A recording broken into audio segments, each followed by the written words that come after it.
wow, I'm just super excited to be here at Nasdaq. It takes a lot to get me in a suit, so I figured this is one of these occasions. And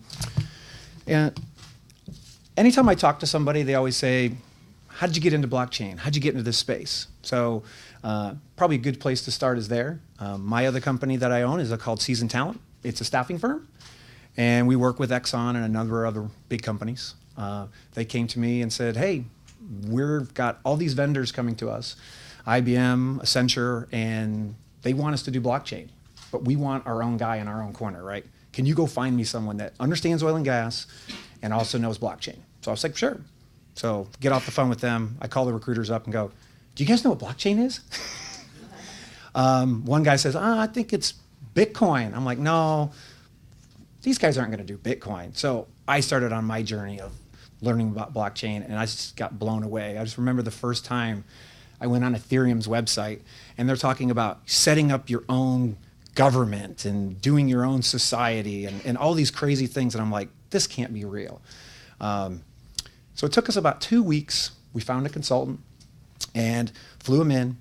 And I said, hey, I want to sit in on this meeting. I want to be a fly on the wall. And they're like, yeah, no problem. So this meeting took about 3 hours. And my mind was blown, talking about how they could go through the supply chain and bring in the immutability and the transparency of blockchain to transform their business. And they were crunching numbers on ROI of money they were going to save. And I was just blown away. I was speechless. So on the drive back, my consultant's name was Eric. I was like, Eric, I have to be doing this. And I said a little stronger word than have to be doing this, but I'm like, I need to be in this. And so he's like, absolutely. So I paid for him to stay another day, and we spent 12 hours doing nothing but this is what this can do, this is what this can do, educating me about blockchain, all the different blockchains. And so I had a tape recorder, and I recorded the whole thing. I probably listened to that recording 8 or 10 times over the next 2 months because there was just so much information. It took so much for me to absorb it, but I was hooked. So we started going very methodically through all of our clients and saying, okay, do you know about blockchain? What are you doing with it? And I was blown away that most of the bigger corporate companies were like, yeah, we got some guys looking at this, doing this, but they're not doing anything. Well, one of the companies I was working with had a project with Audi. And they're like, hey, these guys don't know anything about blockchain and they need help. So I'm like, okay, what if I give you a couple consultants? They're like, no, they want a team of people to work. So I'm like, maybe staffing is not the right way to come at this. So I started contacting all the companies that I'd work with offshore, and that's how I met my partner, Max. He's like, oh yeah, we're doing blockchain. I'm actually building a blockchain right now for our project. It's called Now, N-A-U. So I got really interested. I was like, okay, you need to schedule like a 6-hour call with me. He's like, what? I was like, I'll pay you if I have to. I need to know about this. So he's like, no, we want to do more stuff. So we spent 6 hours talking about everything that he was doing, all the stuff. And I was like, could you do a Hyperledger Fabric project with Audi? He's like, oh yeah, we got 3 guys. So that was kind of like our first project. And then we had another company that we met. They're out of Austin, and they're like, hey, we need to launch an ICO. And I'm like, what's an ICO? And so I'm talking to Max, and he's like, oh yeah, we're in the process of doing one for Now. I was like, so is this something that people need? He's like, absolutely. I'm like, but how do you offer a service when it's brand new and nobody knows how to do it? He goes, we're figuring it out. I was like, done, I'm in. So through the whole process of doing the Now token sale, just picked up the knowledge, learned how to do this, and it's just been growing ever since. One of the things that we really identified early was companies that were doing, raises, they would have their Bitcoin or Ethereum address. And it's this nice, huge, long 16-digit number that you're supposed to just throw money to the universe and expect to get your investment back. And you kept getting stories about people getting hacked and all these things. So we said, okay, we need to build a platform that allows people to run a token sale and do it in a way that's secure, a way that you can visualize it. So for the Now project, Max built what he was calling the investor's cabinet, right? You have a login, you get in, you start using it. And the more we started looking at this saying, this is really, really good. And over some time, we met a guy named Matt Logram, and we had some projects going on. We said, hey, we need your help, Matt. He says, great. And then we started kind of going further on down the line, and he learned about the investors cabinet. It's like, I've got a project, ooh la la, I need that. And we really started looking at it, and with Matt's help, it kind of transformed from what we had to having integrated KYC and AML, a referral program to where when you go and invest in this token sale, you get a link, and you can send that to all your friends and family. And then they say, wow, this is great, I want to invest. And then they would get tokens automatically in the vault. Well, what we didn't realize, and it was kind of something that we learned through the process, was every time someone would refer someone to the token sale, they would go back into the vault and look to see, here's my bonus tokens.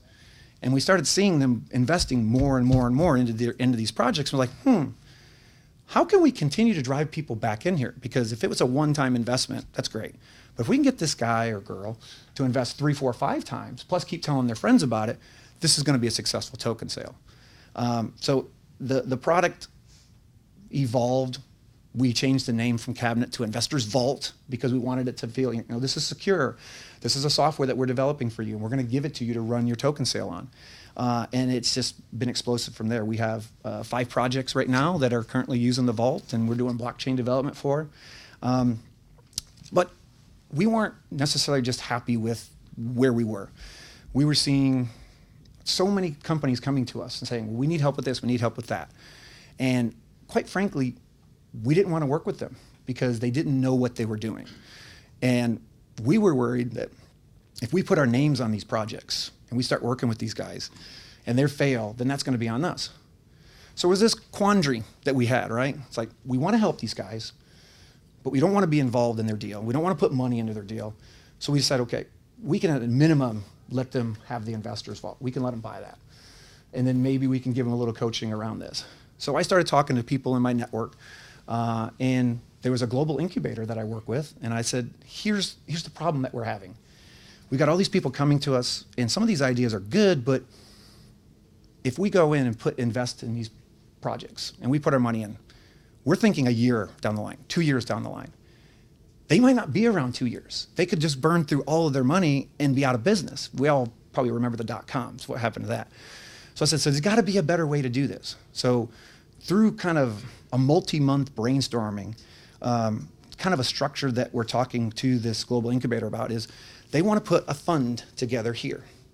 And they're talking about putting serious money into this thing, $100 million. And the idea is there'll be an ICO launch company that will run the entire ICO. So this fund will put 50% of the money into the ICO that we pick. So it's got to meet the criteria, right? We just don't, anybody can't come and get 50% invested, right? From there, there'll be the blockchain development piece where BlockchainSaw will be a part of as well, and other companies that we bring in to partner. But once they're done with their crowd sale, that company now becomes part of that incubator. And they have 150 partners globally. So they say 3 things: money, mentorship, and market access. So for this new startup that now has a nice chunk of money to run their company, but they might not have the ability to open up the markets they need to do. They might not have the understanding. We were in Vegas, Coin Agenda, and I won't say the name of the company because I don't want to embarrass them, but we're sitting there and they had a $30 million token sale that they just finished. I said, what's your biggest problem? What's your biggest point of pain? I was shocked when he said, I need to hire a CPA. That to me is the first thing. Okay, you've got a CFO, you've got your business run. You go raise money to go do the other things. The number one thing in your mind after you raise money shouldn't be, I need a CPA. So really, we felt like this is something that is very needed, and quite frankly, just the energy that we want to put out and have come back to us to be positive, good energy. And we really don't like telling people we can't help them, even though it is what it is. So if we can set this structure up with this fund and everything that we're envisioning, then I feel like we can help more people. Maybe some of these younger entrepreneurs that have a great idea, want to do it, but just have no idea. I mean, I've built, I'm coming on 6 businesses now. I have lessons that I can point to and go, that cost me $100,000. That was a mistake. These guys don't have that, so hopefully we can provide it to them. Well, I want to thank you all again for allowing me to speak at Nasdaq. We are humble and grateful at the opportunity, and thank you so much.